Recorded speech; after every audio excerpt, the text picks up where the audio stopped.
right, everybody, I am going to begin doing a monthly bubble watch update. I get asked all the time, hey, is there a bubble? We've had this like crazy run in house prices since 2011. The prices just keep going up and up and up, and so we are all still, shuddering from the crazy crash we all experienced, and everyone's terrified there's going to be another bubble. And so I am going to do a monthly look in at the statistics that I think are most important in terms of making sure that we're not in another crazy bubble. And so let me run through those with you, and we'll do our very first installation of the bubble watch. Okay, so the first thing I like to check in most, it kind of makes the most sense, is delinquencies. So like the big problem we experienced in 2006, 7, 8, 9 was that the mortgages that banks were giving out were just crazy. I mean, no one, people couldn't actually afford their mortgages, so they started to default on those loans, and we started to see problems with that. So first thing I check is delinquencies, and I've got right here, and we've got all this data on the blog as well, so you can take a look at these charts if you really want to get nerdy with me. You can do that. The number of delinquencies, this is people who are at 30 days late or more, in Arizona is 3.4%. To give you some context there, the highest we saw was like in the 13-14% range. So like nowhere near what we saw at the height of all of our problems. So people are paying their mortgages on time. That's great. For context, the US we're at 5.1%.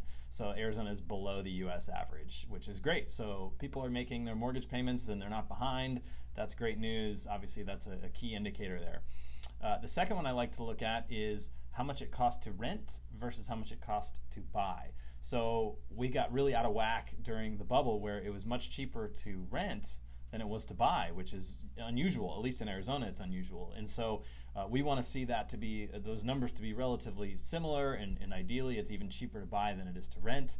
And so that's what we see right now. Right now, the median purchase price of homes selling in the Phoenix area is $261,000.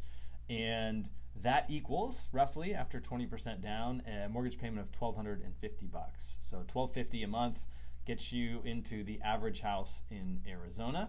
And the average rent right now, the rent market is on fire, and the average rent goes for $1,425 a month. So it is right now on average cheaper to buy a house with 20% down than it is to go rent a house. So that's good. That's a good indicator. Again, a sign that we're safe. Prices aren't out of whack. They're not crazy.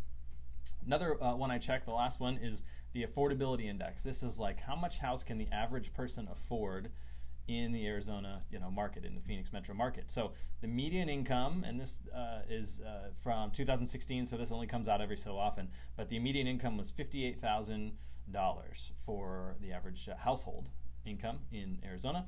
That, if you kind of do all the math on like, okay, how much can someone afford, assuming that how much they bring in every month, they can put about 25% of that towards the purchase price, toward their monthly mortgage payment. That how much can they buy? So for us right now, the average person in Arizona can buy 97% of the average house. In other words, they can almost buy the average house. Not quite, like 3% off, right? When you kind of do all that math. Again, that's on the blog there. So if you want to see how that math works, I can show you. But that's a really good sign, right? So the average person can almost just a few percent shy of buying the average house. So that's really, really good. All those numbers are great. I would say the only one of those that's even slightly concerning is the affordability index, and I think that slack would get taken up if we had more current numbers. We just don't have those right now. So once you factor all that in, no sign of a bubble. I can't find any reason for trouble. I'm going to keep digging around for different metrics, different things I can find that might be cause for concern. But right now it seems like what we're experiencing is we had a great correction, which we needed because the market had deflated artificially. And the economy's great. People have jobs, they have good jobs, and we're in a good position. So I expect house prices to continue to increase. I think the affordability index will be probably worse next year as prices continue to increase. I think wages will increase, true, but not at the same rate. But I don't see any signs of banks letting up. It's still really hard to get a mortgage, so I don't think defaults are going to increase at all. I think we're in really good shape. So that's the latest in the Bubble Watch. Stay tuned for next month's edition, and we'll keep you updated just so you don't have to lay awake at night wondering if the real estate market is going to blow up.